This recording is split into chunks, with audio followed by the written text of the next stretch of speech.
Comment répondre, chers amis, aux personnes qui nous entourent et qui passent par des souffrances tragiques à l'image de Job?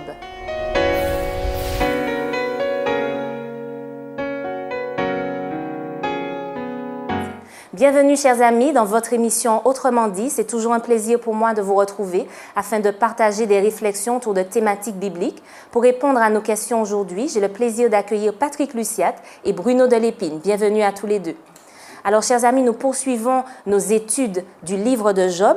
Je vous invite d'ailleurs à lire pour cette étude les chapitres 2 et 4 du livre de Job. Alors, il est intéressant effectivement de considérer l'histoire de Job à travers les autres protagonistes de l'histoire, c'est-à-dire les hommes qui viennent à lui. Alors, plus précisément aujourd'hui, on va faire un focus sur le chapitre 4 de Job avec son ami Éliphaz qui vient à lui et qui lui parle. Alors, qu'est-ce qu'on peut dire? Quelle est l'idée générale des paroles d'Éliphaz au chapitre 4? Éliphaz vient voir son ami Job et essaie de lui faire comprendre que certainement ses souffrances sont une explication. Et qu'un Dieu juste, s'il permet que Job ait ce genre d'expérience, forcément, c'est une réponse à une attitude de Job qui n'était pas conforme à la volonté de Dieu. En d'autres termes, Éliphaz essaie quelque part de faire comprendre que on ne fait que récolter ce qu'on a semé, pour dire les choses de cette manière. Alors, a-t-il raison, Éliphaz, de penser de la sorte? Alors oui et non, aussi bizarre que ça paraisse, bien sûr qu'on récolte ce qu'on a semé. Si à chaque action que l'on pose, il y a un résultat qui correspond à ce que l'on fait, mais dans le cas précis, je crois qu'il faut avoir une analyse plus fine. Et c'est là où Éliphaz se trompe. Il va simplement fonctionner avec une seule pointure pour tout le monde. Dans le cas de Job, on ne peut pas dire, surtout nous qui avons le recul qu'il n'avait pas, nous savons un petit peu comment les choses se sont passées en coulisses, les difficultés que Job traverse, les épreuves, la souffrance, la tragédie qui s'abat sur lui, n'est pas le résultat de ses actions mauvaises ou de sa désobéissance. Nous savons le contexte, comment Satan essaie d'utiliser Job pour pouvoir discréditer Dieu aux yeux de l'univers. Maintenant, il a aussi raison parce que nous savons, c'était vrai à l'époque de Job et c'est aussi vrai aujourd'hui, et la Bible le dit d'ailleurs, je choisis la vie, je fais les bons choix et bien sûr le Seigneur me bénira. Je fais des mauvais choix et je vais récolter ce que je sème. Quelqu'un qui fume aujourd'hui, il ne faut pas qu'il s'étonne après que le médecin lui annonce qu'il a un cancer ou quelqu'un qui boive ou qui fasse des mauvais choix de vie. Il y a des conséquences aux actions bonnes ou mauvaises que l'on choisit d'accomplir. Alors peut-on dire par rapport à ce que tu dis qu'il y a un lien justement entre l'obéissance et les bénédictions de Dieu et à contrario entre la désobéissance et la malédiction? Tout est une question de perspective. Il y a un lien. La Bible promet la bénédiction, c'est la bénédiction de Dieu qui enrichit. Dieu est prêt à bénir ses enfants. Il répond à leurs prières. Donc je crois qu'il y a un lien entre mon obéissance à Dieu, ma relation que je cultive avec lui, et puis les bénédictions que je reçois. De la même manière, ma désobéissance va amener des circonstances. Je ne peux pas simplement utiliser Dieu comme un Père Noël. Je lui tourne le dos et puis quand j'ai besoin de lui, soudain, je me rappelle qu'il existe, je mets une pièce dans l'appareil, j'appuie sur un bouton et puis il va me donner une bénédiction. C'est pas comme ça que ça se passe. Mais vouloir faire de ce que je viens de dire là une sorte de raisonnement implacable que l'on va simplement mettre en avant dans toutes les situations, ça, ce serait une erreur. Et Job nous permet de le dire. Il y a des personnes qui traversent des difficultés, des drames terribles, qui sont injustes alors, qui ne sont pas justement inexplicables, en train de récolter quelque chose par rapport à une mauvaise action qu'ils auraient accomplie, mais simplement sont en train de traverser une épreuve dont on n'a pas toujours l'explication, comme Job. Peut-être même, je vais même aller plus loin, parfois on peut même récolter ce que d'autres ont semé. Demandez peut-être aux rescapés de ceux qui sont sur la route et qui, tout en conduisant correctement, voient leur vie basculer parce qu'un soulard a pris le volant et puis les aura percutés en chemin. Alors, où est la justice de Dieu, justement, dans ces moments-là? C'est une grosse interrogation que tu poses. C'est une grosse interrogation pour moi aussi. Nous n'avons pas tous les tenants et les aboutissants. Aujourd'hui, nous sommes, on va dire, comme Job. C'est-à-dire que nous vivons notre vie, nous avons des informations que nous avons, mais c'est clair et net, nous aurons toutes les réponses aux questions que nous posons aujourd'hui pour les différentes situations. Quand est-ce que nous aurons ces réponses? Trop tard, Bruno, parce que nous avons besoin de ces réponses aujourd'hui. Mais justement, Dieu ne veut pas que nous ayons les réponses aujourd'hui parce que il veut que nous avancions par la foi. Or, la définition de la foi par excellence, c'est d'avancer sans voir. C'est de croire, c'est de faire confiance.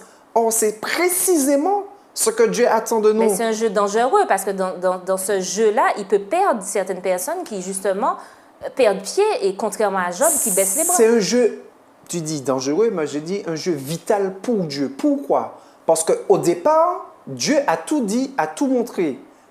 Malgré tout, on l'a remis en question. On a remis en question la confiance qu'on avait en Dieu.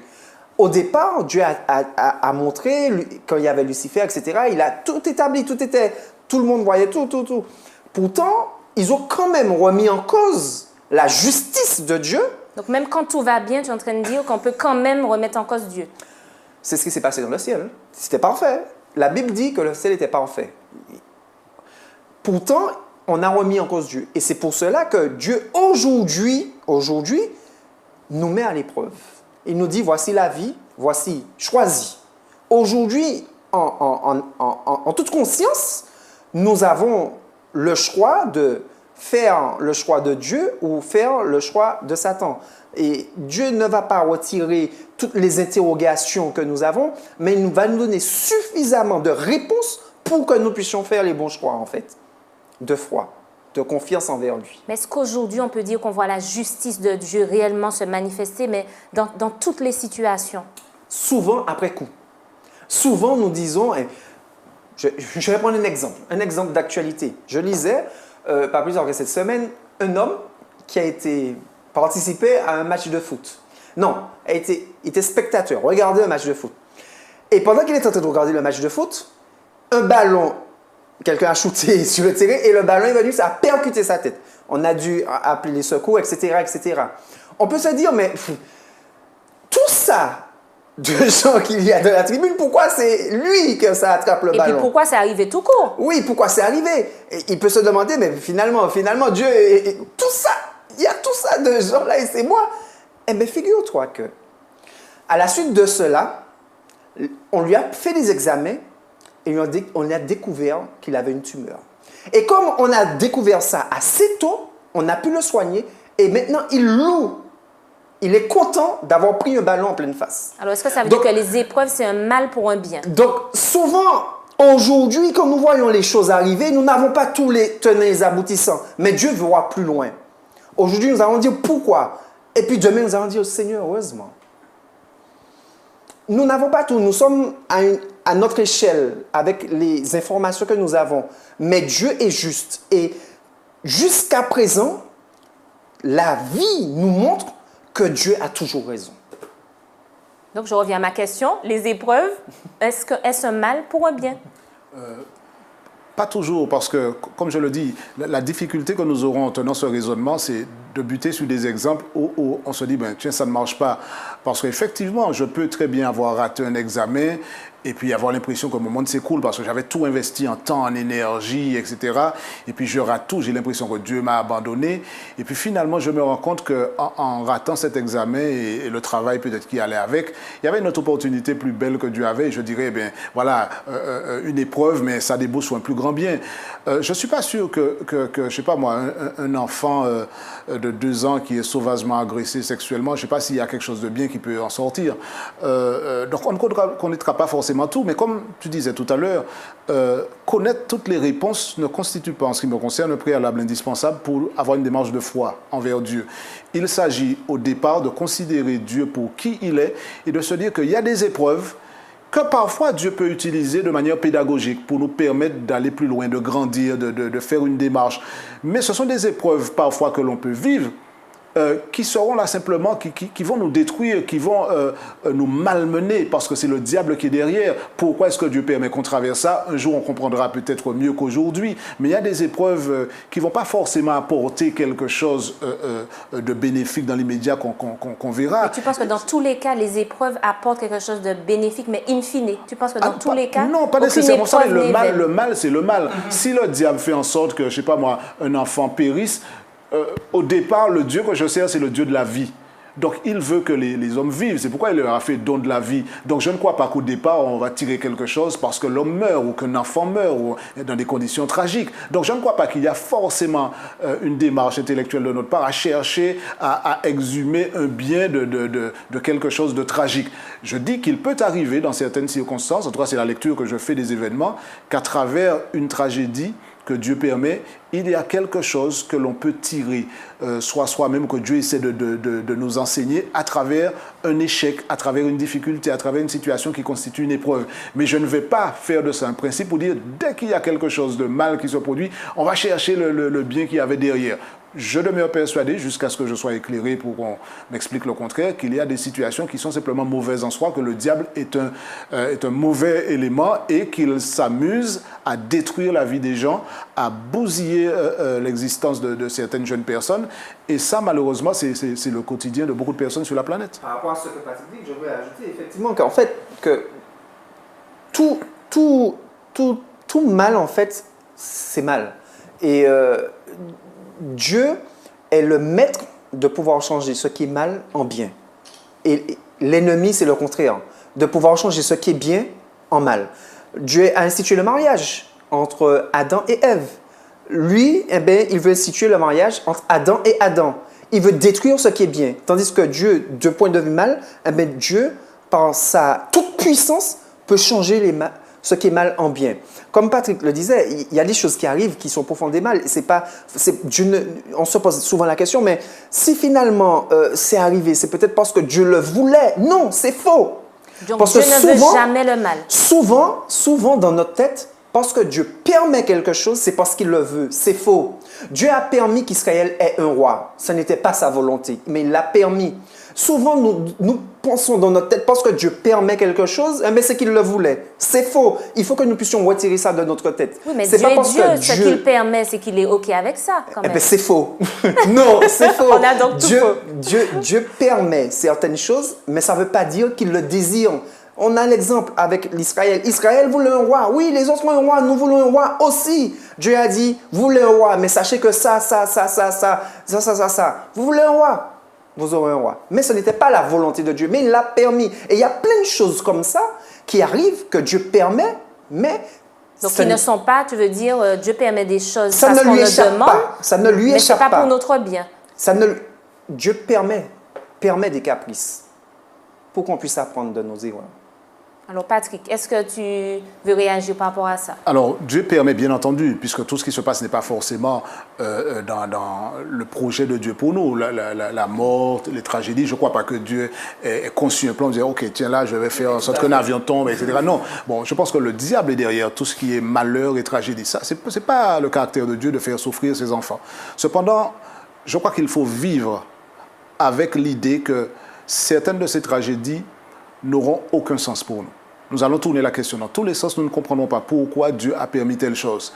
Et c'est ce que le livre de Job, à mon sens, s'évertue à nous démontrer, c'est qu'au-delà de cela, le Dieu que Job sert et auquel il s'accroche, malgré ses interrogations, malgré le moment où il dit, et je relisais encore quelques passages de certains chapitres de Job, chapitre 3, chapitre 7, etc., et il fait des déclarations qui sont quand même très, très, très fortes et dans sa souffrance.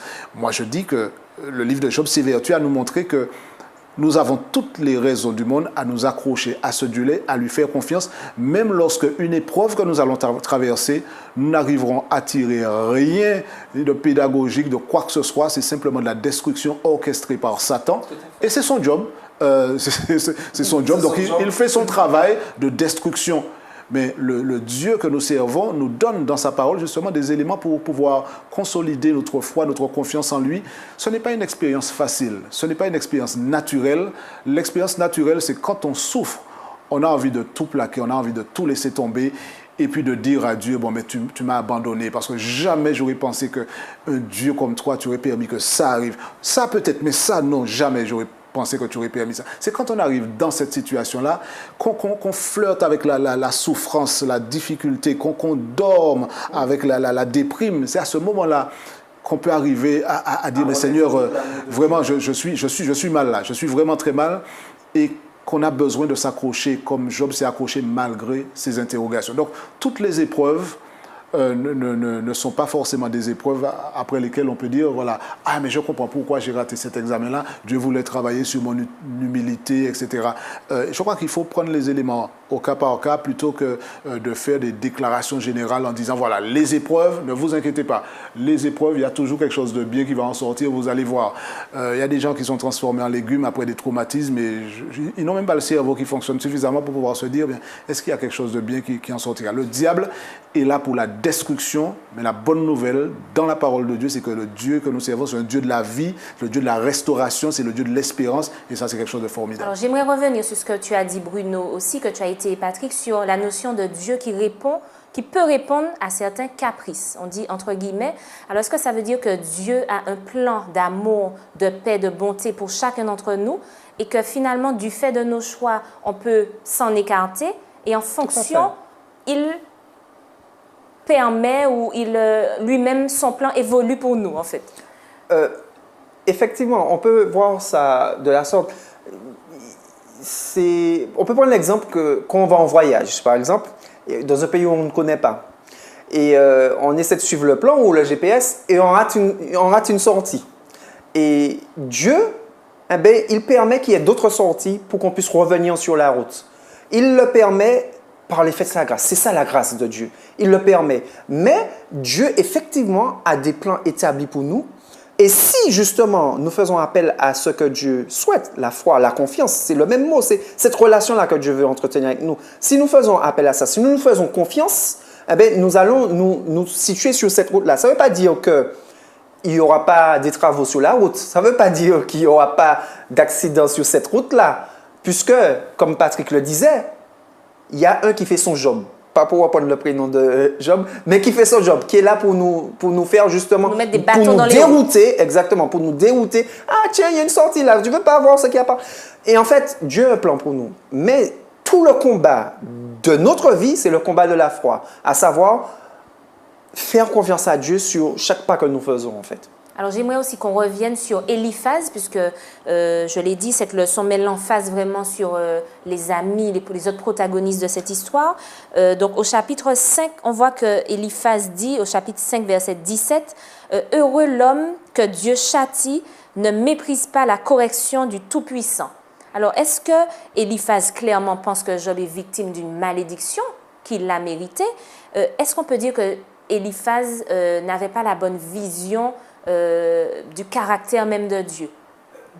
Bien plus qu'Éliphaz. Beaucoup de gens, aujourd'hui encore, ont cette vision. D'ailleurs, les disciples avaient un moment, quand ils ont vu un aveugle, ils ont dit à Jésus, qu'est-ce que ses parents ont fait, puisqu'il est né aveugle, il est né aveugle de naissance, en fait. Et alors, comme il ne pouvait pas dire, bon, finalement, qu'est-ce qu'il a fait pour mériter ce péché-là? Qu'est-ce que ses parents ont fait pour qu'il puisse mériter d'être né ainsi? Et Dieu de leur dire non, qu'ils ont une mauvaise vision. Comme pour Éliphaz, souvent nous voulons dire que parce que quelque chose arrive à quelqu'un, c'est parce qu'elle l'a mérité, c'est parce qu'elle a fait. Et en fait, justement, l'histoire de Job nous montre que souvent nous faisons erreur de penser ainsi, que parce que quelqu'un subit une épreuve ou bien a subi quelque chose, que c'est parce qu'elle l'a mérité ou bien c'est parce que c'est un effet d'une malédiction, de châtiment de Dieu sur cette personne. Donc Éliphaz avait tout faux. Je ne dirais pas cela. Pourquoi? Parce que, quelque part, il faut bien se mettre dans la pensée hébraïque. À l'époque, c'est comme ça qu'on raisonnait. Effectivement, on attribue tout à Dieu, bien ou mal, parce qu'il est l'être suprême. Ce faisant, on commet des erreurs, parce que Éliphaz, quand il vient voir Job, c'est ça son point de départ. Donc, il n'a même pas, je ne vais pas le blâmer, mais il ne voit même pas la possibilité que notre scénario puisse se dérouler. Donc, pour lui, forcément, la seule conclusion, c'est carré, hein, si Job est dans cette situation-là, écoute, il faut savoir accepter la plaie. Heureux l'homme que Dieu châtie, parce que Dieu, voilà, il te châtie parce qu'il veut te faire comprendre quelque chose. Donc accepte, ne méprise pas la correction du Tout-Puissant. À la limite, c'est un homme qui vient et qui dit, jeune homme, écoute, ton parent te parle, il t'a donné une correction, là, bon, il lui on fait comprend. une leçon de morale. Voilà, il lui fait une leçon de morale. Alors qu'en réalité, il devrait voir plus loin. Mais je dis, c'est plus facile pour moi de le dire parce que je connais la fin de l'histoire. Lui, il arrive en direct, il ne connaît pas tout ce que nous connaissons, il n'a pas le même recul. Et il arrive et il fait une intervention auprès de Job qui peut sembler du moins être très, très condescendante en disant... On dit même un jugement. Est-ce qu'on peut dire qu'Éliphaz a jugé en quelque sorte Job? Bon, c'est peut-être un terme un peu fort, mais quelque il y a un peu de ça, parce qu'il a déjà déterminé que c'est la sentence de Dieu qui s'abat sur un homme qui a désobéi quelque part. Cherche bien, tu verras où est-ce que tu as fauté, et tu comprendras que c'est un châtiment de Dieu, un Dieu qui t'aime. C'est pourquoi il te châtie.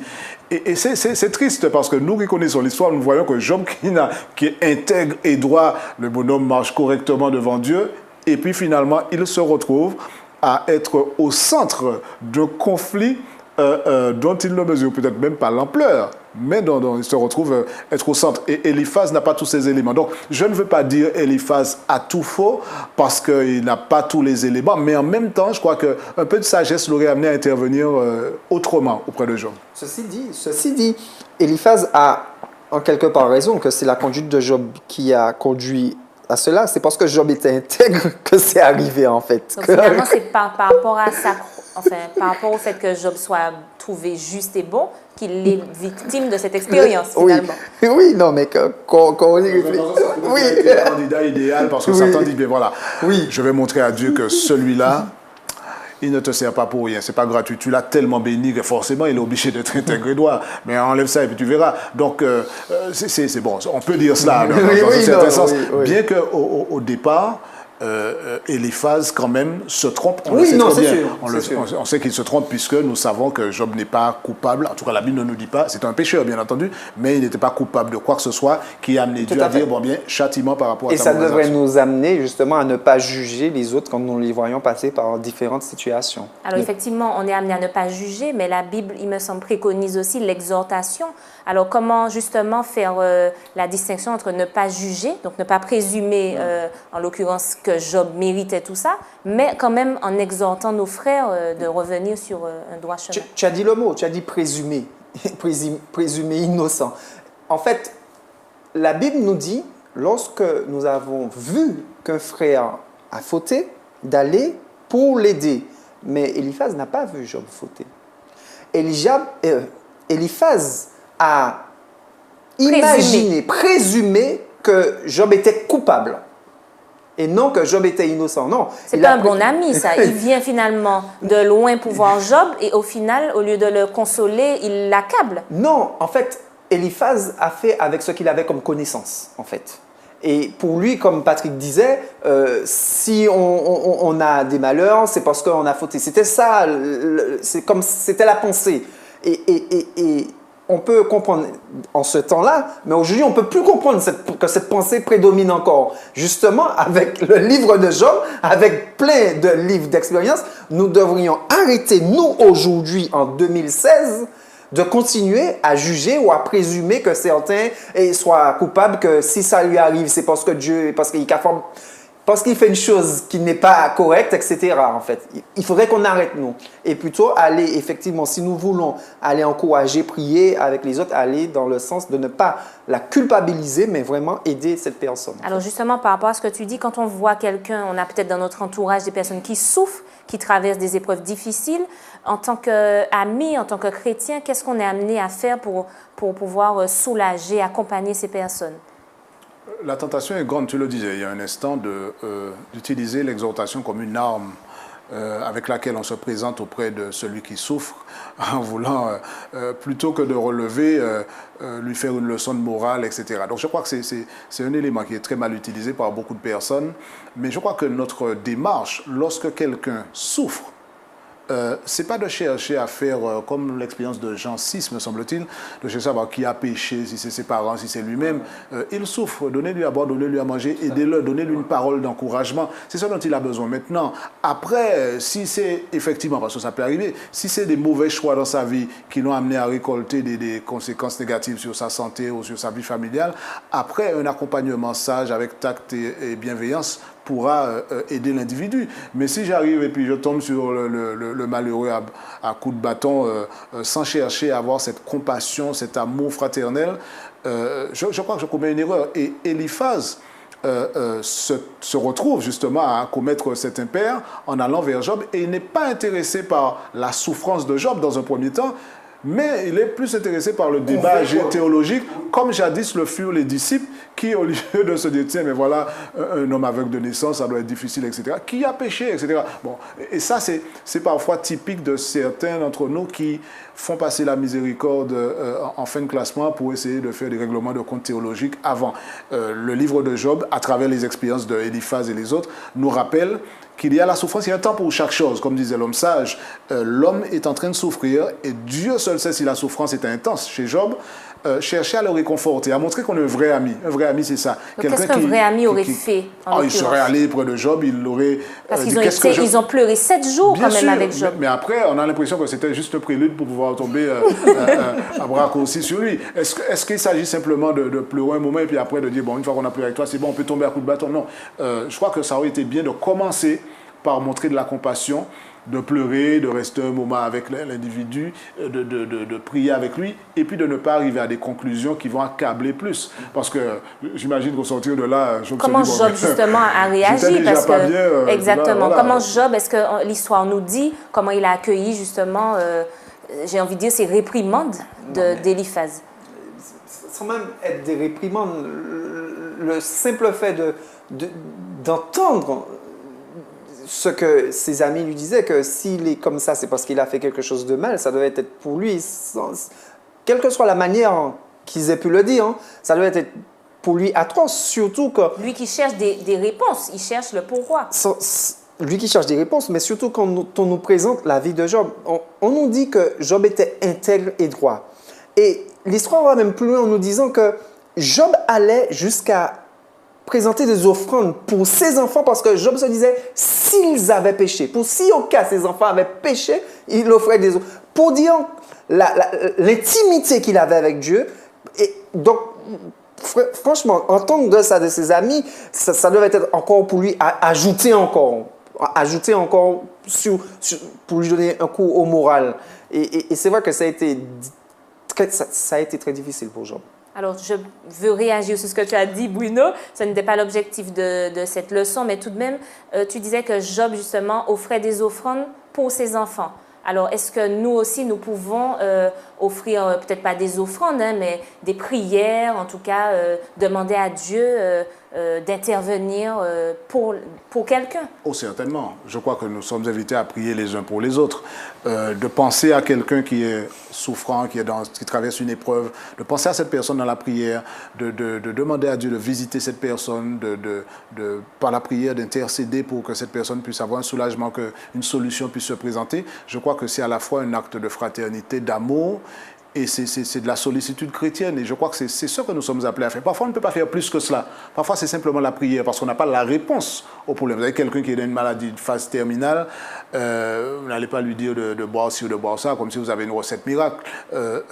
Bien que parfois, ça peut aider certains. Mais je crois qu'au moins prier pour montrer que, écoute, je suis là avec toi dans la souffrance. Ça, c'est marcher comme Jésus a marché. Ça, c'est démontrer l'amour dans la pratique. Être là, prier, une main qui est tendue, une main sur l'épaule. Ça, ce sont des gestes forts. Plutôt que de venir et puis de dire, voilà, tu es dans une phase terminale, bon, peu importe ce que tu as fait, ne t'inquiète pas, Dieu va te pardonner quand même. Et avoir des petites allusions peut-être qui peuvent faire plus de mal que de bien. Il faut apprendre du livre de Job, il faut apprendre de l'expérience chrétienne et puis nous rappeler que l'amour de l'autre n'est pas une option dans la vie du chrétien, c'est simplement une démonstration de ce que Jésus vit en nous et que nous suivons ses traces. Merci à vous deux pour cet échange. Merci Patrick et Bruno. Merci à vous, chers amis, de nous avoir suivis. Rendez-vous à la prochaine émission d'Autrement dit.